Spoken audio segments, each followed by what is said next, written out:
अस्सलामुअलैकुम, मेरा नाम जुहेब है और आज हम अपने थर्ड लेक्चर ऑफ साइकेट्री के बारे में पढ़ेंगे, जो है disorders of perception, thinking, memory and attention. ये मोस्ट इंपॉर्टेंट चैप्टर है। इस चैप्टर के अंदर से बहुत सारे एमसीक्यूज और क्वेश्चंस जो हैं वो आपके पेपर्स के अंदर और टीचर जो हैं आपसे सवाल करेंगे। सबसे पहले हम डिस्कस करते हैं डिसऑर्डर्स ऑफ परसेप्शन के बारे में। डिसऑर्डर्स ऑफ परसेप्शन जो होते हैं, इनके अंदर हमारे पास सेंसेशन डिसऑर्डर्स भी आते हैं और परसेप्शन के डिसऑर्डर्स भी आते हैं। बेसिकली परसेप्शन क्या चीज़ होती है? परसेप्शन होती है किसी भी चीज़ को सिर्फ इंटरप्रेट भी करना साथ। ठीक है। फॉर एग्जाम्पल, आपने किसी चीज़ को देखा है, आप एक बुक की बात करें, आपने बुक के अंदर कोई भी वर्ड देखा है, ये तो स्टिमुलस हो गई। लाइक एक्सटर्नल स्टिमुलस का अप्रोच करना हमें, और हमारा उस स्टिमुलस को इंटरप्रेट करना, इसको हम कहते हैं परसेप्शन। डिसऑर्डर्स ऑफ सेंसेशन की तरफ चलते हैं। डिसऑर्डर्स ऑफ सेंसेशन जो है हमारे पास पांच तरह के होते हैं। ठीक है। सबसे पहला है हमारे पास हाइपर एस्थीजिया। इसका नेम से ही आपको पता लग रहा है कि हाइपर जो है मतलब स्टिमुलस का बहुत ज्यादा हो जाना। For example, noise, light, smell, outside से जब स्टिमुलस आप पे इफेक्ट करे तो उसकी क्वांटिटी जो है वो बहुत ज्यादा हो। हाइपोएस्थीसिया ऐसे एक डिसऑर्डर को कहते हैं जिसके अंदर जो सेंसिबिलिटी है एक्सटर्नल फैक्टर की तरफ, वो आपकी हद से ज्यादा डिक्रीज हो जाए। हाइपो का मतलब ऑब्वियसली बात है डिक्रीज होना होता है। फॉर एग्जाम्पल, आप एक अल्कोहलिक पेशेंट को देखें, एक इमोशनल टेंशन पेशेंट को देखें, आप उसके सामने कुछ भी वर्ड्स बोलेंगे उसको प्रॉपर समझ नहीं आएंगे। वो आपसे कहेगा आप थोड़ा सा ऊंचा बोलिए। फॉर एग्जाम्पल, आप क्लास में बैठे हैं और सडनली टीचर आपको आपसे क्वेश्चन करे कुछ, आपको पता नहीं चलता कि टीचर आपसे क्या पूछ रही है। ठीक है। तो लेकिन ये डिसऑर्डर नहीं है, लेकिन एक एग्जांपल दिया आपको। एनेस्थीसिया। एनेस्थीसिया कहते हैं एब्सेंस ऑफ सेंसिबिलिटी, और इसको हम अनकॉन्शियस भी कहते हैं, डिसऑर्डर ऑफ कॉन्शियसनेस यानी अनकॉन्शियस। पैरास्थीसिया किसे कहते हैं? पैरास्थीसिया जो है ये एक ऐसा मतलब डिसऑर्डर है जिसके अंदर डिफरेंट सेंसेशन जो है फॉर ऑर्गेनिक फैक्टर्स के थ्रू हमें हमारी तरफ आती हैं। ठीक है। फॉर एग्जांपल, आप एक लॉन्ग डिस्टेंस की वॉक कर रहे हैं, तो इसके अंदर एक्सटर्नल स्टिमुलस नहीं है कोई भी, ये आपने याद रखना है। आप एक लॉन्ग डिस्टेंस की वॉक कर रहे हैं, उस डिस्टेंस की वॉक के अंदर ऑब्वियसली बात है आफ्टर मतलब 1 to 2 किलोमीटर जो है आपके पाँव में मतलब टिंगलिंग या जिसे कहते हैं हम गुदगुदी होना स्टार्ट हो जाती है। तो लेकिन ये एक डिसऑर्डर भी है। फॉर एग्जांपल, आपके अंदर खून की कमी को भी रिप्रेजेंट करता है ये। तो लेकिन हम यहाँ पे बात कर रहे हैं साइकेट्री के हवाले से, तो हम सिर्फ और सिर्फ उसके रिलेटेड ही स्टिक रहेंगे। तो इसको हम इसकी कैटेगरी के अंदर शुमार करेंगे।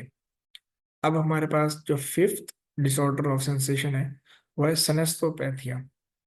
सनेस्थोपैथिया जो है ये भी मतलब पैरास्थीसिया की तरह ही है, लेकिन इसके अंदर जो है ऑर्गेनिक फैक्टर का कोई भी इफेक्ट नहीं होता, कोई भी जिसे कहते हैं कि रोल नहीं होता हमारे पास। फॉर एग्जाम्पल, कभी कभी इंसान को महसूस होता है कि मेरे मुंह के अंदर मतलब जिसे कहते हैं बाल है, तो वो ये एक सेंसेशन का डिसऑर्डर है। ठीक है।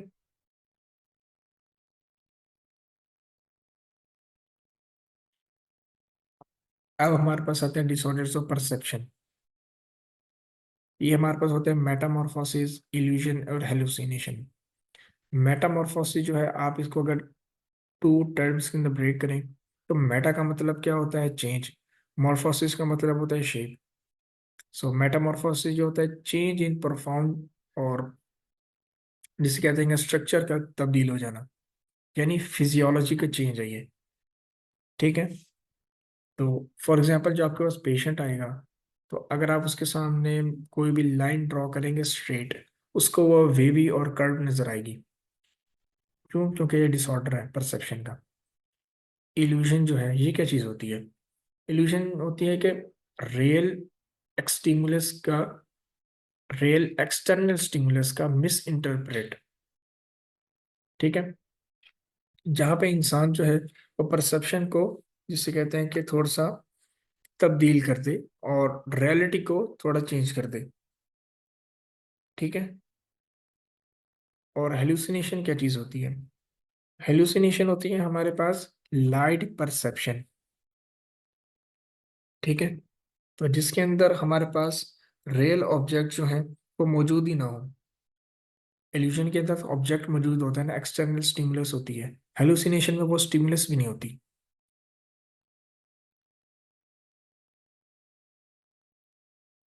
अब हमारे पास इल्यूजन्स की टाइप्स आती हैं। अफेक्टिव इल्यूजन है हमारे पास, वर्बल इल्यूजन है, और पैराडोली इल्यूजन है। अफेक्टिव जो है इल्यूजन, इसका नेम ही आपको बता रहा है, अफेक्टिव इमोशन। साउंड जो है वापस में वोवल वर्ड्स हैं, तो आपको याद करने में आसानी होगी। इफेक्टिव इल्यूजन जो होती हैं, ये डिस्टॉर्टेड परसेप्शन होती हैं, जो हमारे इमोशनल स्टेट्स के थ्रू अराइज होती हैं। ठीक है। तो फॉर एग्जांपल, आप एक अंधेरे कमरे में हैं और बाहर से कोई शोर आ रहा है, तो आपका जो माइंड जो है वो आपको कहेगा शायद आपको खतरा है, कोई आपको मारने आ रहा है। ये आएगी इफेक्टिव इल्यूजन पे, कि आपके इमोशनल स्टेट्स के थ्रू आपको हार्म किया जा रहा है। अब आती है वर्बल इल्यूजन। वर्बल एल्यूजन जो होती है, ये होती है मिस अंडरस्टैंडिंग और misinterpretation that occur in the language. For example, दो बंदे जो हैं वो आपस में बात कर रहे हैं और आपको लग रहा है कि वो आपके घर का एड्रेस पूछ रहे हैं और आपको शायद हार्म करने आ रहे हैं। ये होगी वर्बल एल्यूजन की एग्जांपल। पैराडोली जो है, पैराडोली क्या होती है? ये होती है कि परसेप्शन का फंटेस्टिक इमेजिनेशन के साथ आपस में बदल जाना। ठीक है। और ये मोस्टली जो होती है बच्चों के अंदर होती है, और ड्यूरिंग इन्फेक्शन के अंदर होती है, और हाई टेम्परेचर में होती है। इसकी एग्जांपल है कि लाइटिंग इन द क्लाउड्स।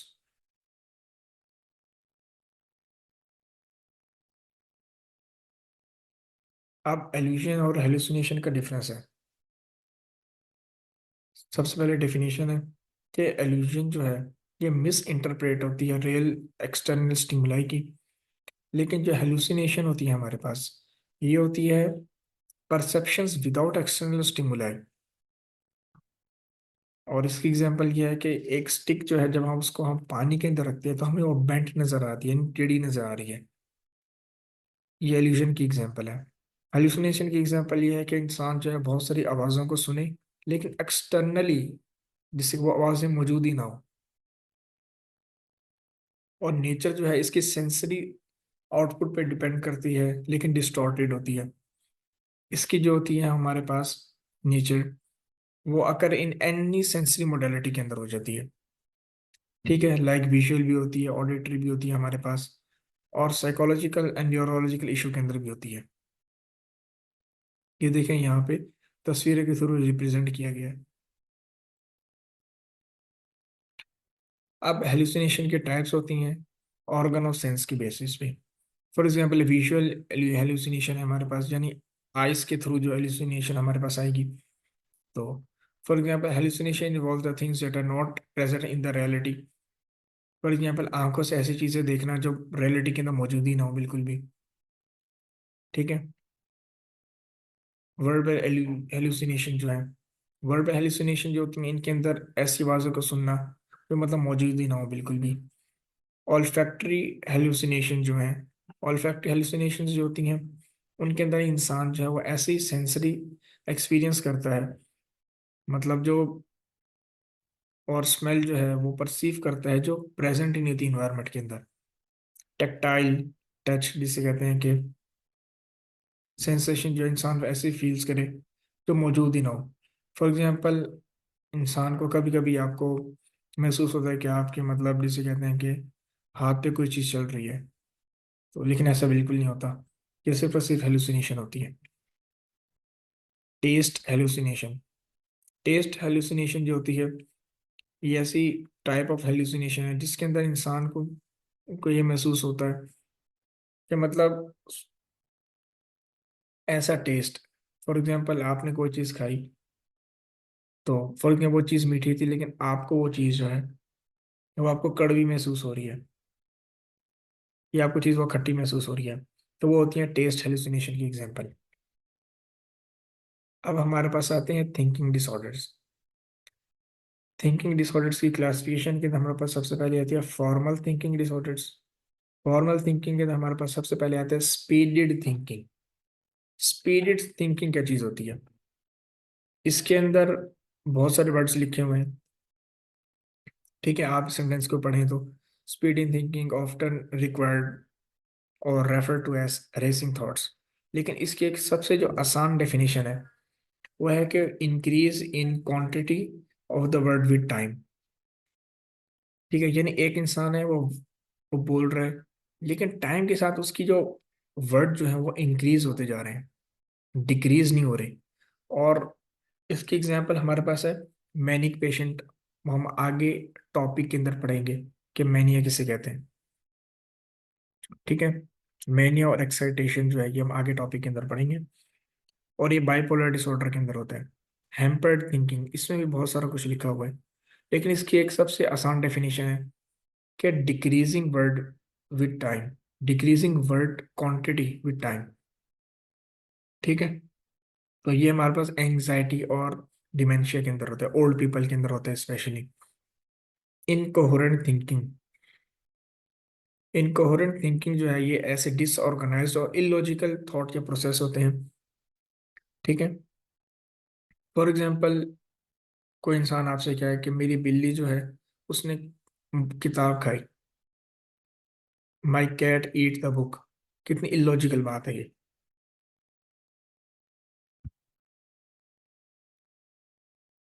और ये सिम्टम्स हैं थिंकिंग डिसऑर्डर के या थॉट डिसऑर्डर के, कि लो एनर्जी होती है, इनकोहेरेंस होती है, मतलब रियल भी नहीं होती बिल्कुल भी, रेस्टलेस होती है कि इंसान बहुत जल्दी जल्दी बोल रहा होता है, इंक्रीज्ड एनर्जी होती है, डिसऑर्डर्स ऑफ द मूवमेंट होती है कि इंसान बोलते हुए, आपने देखा होगा कोई भी एंग्शियस पर्सन या अपनी क्लास के अंदर, एक ना एक क्लास के अंदर कोई स्टूडेंट ऐसा होता है जो जब बोलते तो बहुत परेशान हो जाता है।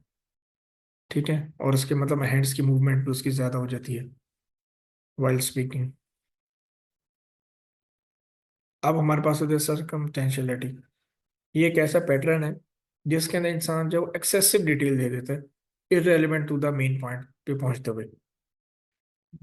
ठीक है, तो इसकी एग्जांपल ये है कि, और ये किसके अंदर होता है, ये हमारे पास शिजोफ्रेनिया के पेशेंट के अंदर होता है कि इंसान जो है, आपने इंग्लिश का एक मुहावरा पढ़ा होगा, बीटिंग अराउंड द बुश, के इर्द गिर्द की बातें करना। तो इसके अंदर भी सेम सिचुएशन वही होती है। फॉर एग्जाम्पल आप क्लास के अंदर जाते हैं और टीचर आपसे कहते हैं कि आज आपको लेसन क्यों नहीं याद। आप टीचर को बताने लगते हैं कि मैम मैं सुबह उठा 7 बजे, मैं क्लास लेने गया, मैंने ये किया, मैंने वो किया, मैं रात 10 बजे सो गया।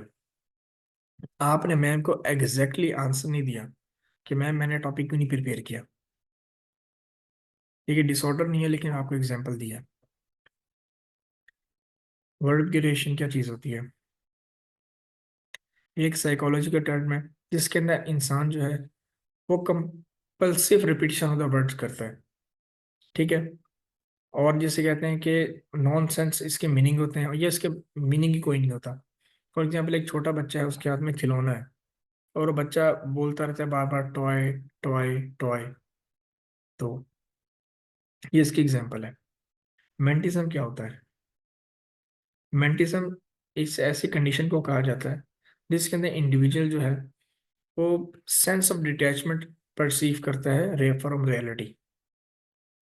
ठीक है, फॉर एग्जाम्पल कोई भी ट्रॉमेटिक इवेंट जो होता है उसके बाद इंसान जो है वो अपने आप को रियलिटी से बिल्कुल ही ऐसे महसूस करता है कि शायद आज जो है मतलब मैं बचूंगा ही नहीं। तो जिसके एक एग्जाम्पल ये और इसकी जो किस कंडीशन के अंदर हमें ये मिलता है, साइकोसिस के अंदर मिलता है। परजर्वेशन किसे कहते हैं? ये भी बिल्कुल वर्बिफिकेशन की तरह ही है, लेकिन इसके अंदर एक चीज का डिफरेंस है हमारे पास। डिफरेंस ये है कि ये इनवॉलेंटरी रिपीटिशन है ठीक, और a particular response or word or idea despite the absence of a stimulus। ठीक है, तो इसके अंदर हमारा जिसका पेशेंट जो होता है, ये जो भी ये टर्म जो है ये पास्ट के साथ कनेक्ट नहीं होती। और ये तब होती है फॉर एग्जांपल हमारे पास न्यूरोलॉजिकल डैमेज हो, और हमारे पास होता है इकोलेलिया। इकोलेलिया जो है ये मोस्ट इंपॉर्टेंट है। ये involuntary repetition of the phrase और word spoken by the adults. और ये किस डिजीज के अंदर होता है? ये हमारे पास शिजोफ्रेनिया के अंदर होता है। अब हमारे पास होता है नियोलॉगिज्म। अगर हम इसका टू टर्म्स के अंदर डिवाइड करें तो न्यू का मतलब होता है न्यू, लॉगिज्म का मतलब होता है लॉग, इन शॉर्ट स्टडी को कहते हैं। तो refers to the creation of a new words or phrases that are often nonsense, मतलब ऐसे वर्ड्स को बनाना जो मतलब की कोई सेंस भी ना बन रही हो। ठीक है। लास्ट है हमारे पास थॉट ब्लॉकिंग। थॉट ब्लॉकिंग एक ऐसा फिनोमिना है जिसके अंदर एक पर्सन जो है वो आपका कोई बात कर रहा है लेकिन सडनली स्टॉप होता है और एक नेक्स्ट बात जो है उसको स्टार्ट कर देता है। फॉर एग्जाम्पल आपके पास एक पर्सन है, वो आपको कुछ बात बता रहा है, लाइक मैं सुबह 7 बजे उठा। उसके बाद वो आपको इस थॉट को यहीं पे छोड़ता है और कहता है मैं 9 बजे सो गया। मतलब वो आगे बता ही नहीं रहा थॉट क्या प्रोसेस था। या 7 बजे उठ के मैं क्लास की तरफ गया, लेकिन वो इस थॉट को यहाँ पर ही ब्लॉक कर रहा है और न्यू थॉट जब वो स्टार्ट कर रहा है कि मैं 9 बजे सो गया फिर।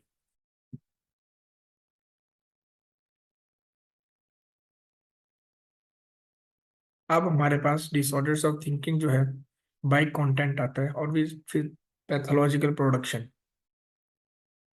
ऑब्सेसिव थॉट्स क्या होते हैं? डिल्यूशंस तो आपको पता है। डिल्यूशंस जो होते हैं हमारे पास, जिसे कहते हैं कि मिस इंटरप्रिटेशन होती है एक्सटर्नल स्टिमुलस की। ठीक है। ऑब्सेसिव थॉट्स क्या होते हैं? ऑब्सेसिव थॉट्स होते हैं हमारे पास unwanted intrusive thoughts that are repeatedly enters a person's mind causing significant anxiety or distress। For example आप क्लास ले रहे हैं और आपकी क्लास के अंदर कोई एक लड़का बैठा है या कोई भी लड़की बैठी है, या किसी के जहन में भी एक ख्याल आता है, आप विंडो के पास हैं, आपके जहन में ख्याल आता है मैं इस विंडो से छलांग लगा दूं, तो क्या होगा? आपने मूवीज के अंदर भी देखा है कि 12th फ्लोर 15th फ्लोर पे एक लड़का लड़की जाते हैं और वो सोचते हैं कि अगर हम यहाँ से छलांग लेंगे तो क्या होता है। इस थॉट को हम कहते हैं ऑब्सेसिव थॉट।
अब हमारे पास आता है types of delusion on the basis of origin.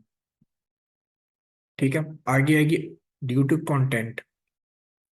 हमारे पास टाइप्स होती हैं ओरिजिन के बेस पे, प्राइमरी डिल्यूजन्स और सेकेंडरी डिल्यूजन्स। यहाँ पे तो बहुत कुछ लिखा हुआ है लेकिन इसकी एक शॉर्ट शॉर्ट डेफिनेशन है। वो है कि जो प्राइमरी इल्यूजन जो होती है ना हमारे पास डिल्यूजन, वो स्पॉन्टेनियस होती है। वो किसी एक्सटर्नल या अपेरेंट कॉज की वजह से नहीं होती हमारे पास। ठीक है। वो जो होती है हमारे पास कैरेक्टराइज्ड होती हैं, स्टडन होती हैं, हमारे पास वेरी विविड होती हैं, उन compelling individuals in experience them.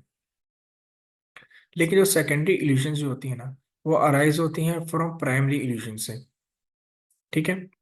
और उनके एक और कॉज भी है, फॉर एग्जाम्पल स्ट्रेस है, ट्रॉमा है, फिजियोलॉजिकल फैक्टर्स हैं हमारे पास।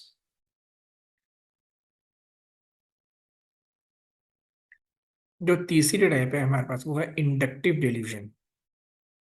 इसमें बहुत सारा लिखा हुआ है लेकिन जो इसकी शॉर्ट डेफिनेशन है इंडक्टिव डिल्यूजन की, वो है कि एक इंसान जो है, ठीक है, वो कोई भी ऐसे बिलीफ या ऐसे इवेंट के बेस के ऊपर किसी भी एक्सपीरियंस करता है चीज को, उसके बारे में अपना यही यकीन रख लेता है कि ये चीज हमेशा मुझे नुकसान पहुंचाएगी।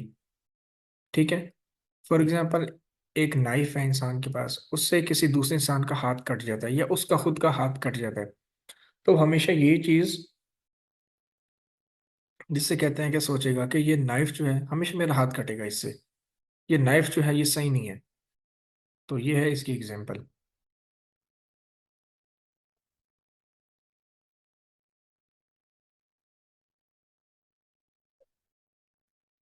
अब हम स्टार्ट करते हैं डिलीजन ऑफ कंटेंट के बारे में। डिलीजन ऑफ कंटेंट क्या चीज़ होती है? ये एक ऐसा डिलीजन होता है जिसके अंदर इंसान समझता है कि जी मेरे पास ही तमाम पावर है, मैं ही सब कुछ करवा सकता हूँ। ठीक है। और इसके अंदर सबसे पहले आता है हमारे पास प्रोसिक्यूशन के बारे में। दूसरा हमारे पास आता है इन्फ्लुएंस। फॉर एग्जाम्पल, एक पर्सन समझता है कि उसके पास ही तमाम अथॉरिटी है, वो ही सब कुछ करवा सकता है। फिर हमारे पास आता है ओरिजिन। ओरिजिन जो है इसके अंदर हम देखते हैं कि इंसान को जो एक्सटर्नल सोर्स के ऊपर इंसान डिपेंड होता है। ठीक है। और इसकी ओरिजिन जो है तो वो कहता है कि जी मेरे अंदर से मतलब मुझे कुछ ही नहीं हो रहा, इन्वायरमेंट का मेरे पे सारा के सारा इन्फ्लुएंस हो रहा है। जेलसी, ये आपको पता ही है मीनिंग जो है। और इन्वेंशन, कि इंसान समझता है कि जी मैंने ही सब कुछ इजाद किया है। और हाई पॉसिबिलिटीज, लाइक जो इंसान होता है वो समझता है मैं कुछ भी कर सकता हूँ या करवा सकता हूँ। डिस्मोफोबिकल, ये भी सेम है। और डिस्कवरी और इन्वेंशन, ये भी सेम ही है। डेट्रीमेंट है और सेल्फ एक्यूजेशन है, कि इंसान जो है वो ये समझता है कि मैंने ही सब कुछ किया और सबसे ज्यादा गुनहगार मैं ही हूँ। रिफॉर्मिज्म, कि इंसान जो है वो रिफॉर्म करवा सकते हैं। और ग्रैंडियर एक्सपेंसिव, के तमाम तारीफ सब मेरे लिए ही है। और पॉइजनिंग, के फॉर एग्जाम्पल समवन एल्स जो है वो मुझे पॉइजन कर रहा है। पॉइजनिंग और जेलसी में अपने डिफरेंस याद रखने। जेलसी के अंदर ये होता है कि इंसान किसी से हसद करे, इन्वी करे। और पॉइजनिंग में ये होता है कि दूसरा इंसान जो है समझे कि ये इंसान मुझे पॉइजन दे रहा है। फॉर एग्जाम्पल, हस्बैंड जो है वो वाइफ के कॉन्टेक्स्ट में आता है और वाइफ जो है हस्बैंड के कॉन्टेक्स्ट में।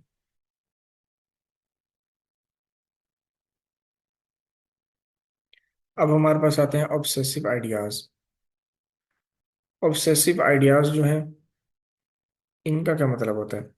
इनका मतलब ये होता है कि, और लेकिन उनसे पहले उन्होंने एक ऑब्सेशन की डेफिनेशन बयान की है कि ऑब्सेशन जो है ये परसिस्टेंट है, इंट्रूसिव थॉट है और इमेज है, जो इंसान को मतलब इन शॉर्ट ये ऐसा थॉट है और ऐसी एक जिसे कहते हैं फीलिंग्स है जो दूसरे इंसान को मतलब इरेशनल तौर पर आए, अनवांटेड तौर पर आए और उसको सिग्निफिकेंट एंग्जाइटी और स्ट्रेस दें।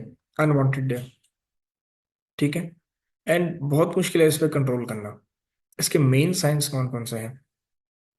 इसके मेन साइन ये स्ट्रांग है, लॉन्ग ड्यूरेशन के लिए होता है, अनसक्सेसफुल एफर्ट है, और डिक्रीज्ड सोशल एक्टिविटी की वजह से आता है, और प्रेजेंट क्रिटिकल एटीट्यूड होता है। इसकी एग्जांपल क्या है? एक एग्जांपल ये है कि मैं किसी को नुकसान नहीं पहुंचाना चाहता, लेकिन मेरे दिल में ख्याल है कि मैं इसको नुकसान पहुंचाऊं, और अगर नुकसान नहीं पहुंचा रहा तो इस वजह से मैं बहुत ज़्यादा परेशान हूँ। ठीक है। तो इसकी एग्जांपल है। अब हमारे पास आते हैं डिसऑर्डर्स ऑफ मेमोरी। आप देख सकते हैं यहाँ पे पिक्चर बनी हुई है। तो इसकी क्लासिफिकेशन क्या है हमारे पास? हाइपो एमनीशिया है, एमनीशिया है, पैरामनीशिया है। हाइपो एमनीशिया क्या है? आपको पहले वर्ड से ही पता लग जाना चाहिए। हाइपो का मतलब डिक्रीज्ड होता है, ए का मतलब एब्सेंट होता है। पैरामनीशिया का मतलब क्या होता है कि जिसे कहते हैं कि 50%। हाइपो एमनीशिया क्या होता है? इसके अंदर होते हैं, ये एक ऐसी कंडीशन है जिसके अंदर इंसान की जो एबिलिटी होती है ना वो रिकॉल करने की और रिमेम्बर करके इंफॉर्मेशन वो नहीं होती। ठीक है। इसके ऑपोजिट यहाँ पे दिया हुआ है उसके, कि heat, mindfulness, attentiveness, remembering. Amnesia जो होता है ये क्या होता है? ये ऐसी कंडीशन है जिसके अंदर या तो हाफ या कंप्लीटली तौर पे मेमोरी जो होती है वो लॉस हो जाती है। पैरा अमनीशिया जो है, ये एक मेमोरी डिसऑर्डर है जिसके अंदर डिस्टॉर्शन ऑफ मेमोरी होती है और इंसान जो होते हैं वो कंफ्यूज हो जाता है, किसके दरमियान, फिक्शन के दरमियान और रियलिटी के दरमियान।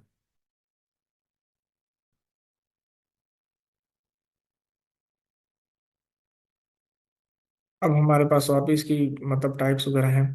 For example retrograde amnesia, anterograde amnesia, progressive है, और हमारे पास क्या है, फिक्सेट एमनीशिया। रेट्रो का मतलब पता होना चाहिए कि बैकवर्ड है। एंट्रो का मतलब क्या होता है कि जो फॉरवर्ड है।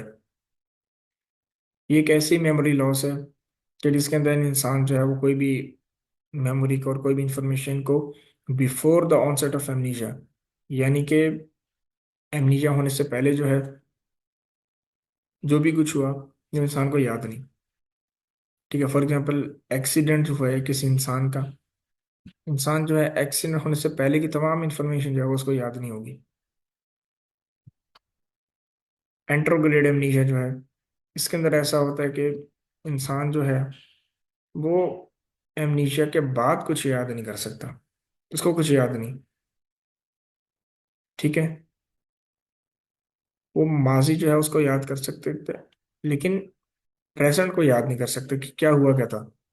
फॉर एग्जाम्पल, एक इंसान का एक्सीडेंट हुआ है, वो एक्सीडेंट से पहले की तमाम इंफॉर्मेशन बता सकता है कि मैं गाड़ी पे जा रहा था, सामने से ट्रक आया। आगे उसको पता नहीं कि क्या हुआ, कैसे उसका एक्सीडेंट हुआ। तो ये एंट्रोग्रेड की एग्जांपल है। प्रोग्रेसिव एमनीशिया जो है, ये क्या होता है कि with the passage of time gradually, ये जिसे कहते हैं कि आपकी मेमोरी जो है वो डिक्रीज होती जाए। ठीक है, और ये न्यूरो डिजेनरेटिव डिजीज के अंदर होता है। फॉर एग्जांपल अल्जाइमर डिजीज जो होती है हमारे पास, ये इसकी एग्जांपल है। फिक्सेट एमनीशिया, ये क्या होता है, ये एक ऐसा एमनीशिया होता है जिसके अंदर इंडिविजुअल जो है वो सर्टेन मेमोरी को मतलब फिक्स करने की कोशिश करता है। ठीक है, फॉर एग्जांपल पास्ट के साथ और प्रेजेंट के साथ। अब हमारे पास लास्ट टाइप जो है वो है हमारे पास कॉन्ग्रुएंट एमनीशिया। ये एक ऐसी मतलब मेमोरी डिसऑर्डर की टाइप है जिसके अंदर इंडिविजुअल जो है उसकी मेमोरीज का जो जिसे कहते हैं कि रोल जो होता है, और जिसे कहते हैं इसके साथ अलाइन होती हैं वो इमोशनल स्टेट के साथ अलाइन होती हैं। ठीक है, अब हमारे पास पैरामनीशिया आता है। पैरामनीशिया जो तो आगे मतलब दो टाइप्स में डिवाइड होता है, सूडो रेमिनिकेंस एंड कॉन्फेबुलेशन के अंदर। जो सूडो रेमिनिकेंस होती है, ये इंडिविजुअल की एक्सपीरियंस करता है, इसके अंदर विविड मेमोरीज को करता है और फीलिंग्स को करता है, जो एक्चुअली के अंदर फैब्रिकेट होती हैं और डिस्टॉर्टेड होती हैं। ठीक है, और इसकी एक और भी मतलब जिसे कहते हैं कि एक्सप्लेनेशन है कि मेमोरीज जो होती हैं वो ब्लेंड एलिमेंट्स करती हैं ऑफ ट्रूथ विद इमेजिनेशन को, कि वो सच्चाई को और जिसे कहते हैं कि इमेजिनेशन को, फिक्सनेशन को और फिक्शन को आपस में मिक्स करती हैं। इसके बरस कॉन्फेबुलेशन जो होती है, ये एक मेमोरी की ऐसी मतलब डिसऑर्डर है जिसके अंदर इंसान जो होता है वो फैब्रिकेटेड और डिस्टॉर्टेड मेमोरीज जो होती हैं उनको सोचता रहता है। ठीक है, और ये मेमोरीज जो होती हैं ये फॉल्स मेमोरीज होती हैं। ठीक है, और जिसे कहते हैं कि ये पर्सन की जो मेमोरी की गैप्स जो होती हैं उनको फिल कर देती हैं। अब हमारे पास आता है disorders of attention. Disorders of attention के अंदर हमारे पास फटीग आता है। फटीग के अंदर क्या होता है, हम सबको पता है कि जिसको हम कहते हैं कि जी थकावट हो रही है जी। ठीक है, ये एक ऐसी फिजियोलॉजिकल और मेंटल एग्जॉस्टेशन है कि जिसके सिग्निफिकेंटली इम्पैक्ट ये होता है ना, वो डेली फंक्शनिंग की बेस पर होता है।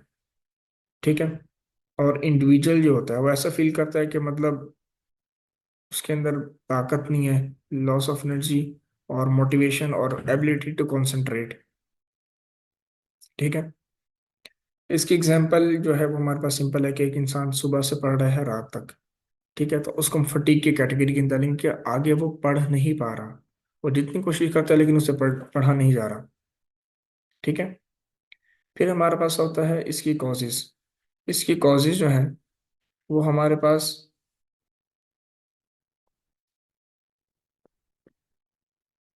इसकी कॉजेज हमारे पास तीन होती हैं। ठीक है। तो लैक ऑफ स्लीप होती है हमारे पास, मेडिकल कंडीशन होती है हमारे पास, और मेंटल हेल्थ इश्यूज होते हैं हमारे पास।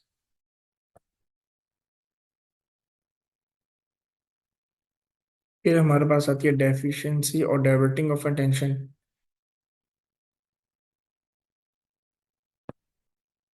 इसके अंदर क्या होता है? इसके अंदर हमारे पास टाइप्स होती हैं कि फॉर एग्जांपल डाइवर्टिंग अटेंशन, कि इंसान जो है फोकस नहीं कर पा रहा। ठीक है। तो इसकी हमारे पास एक इंटरनल टाइप होती है, एक एक्सटर्नल टाइप होती है। ठीक है।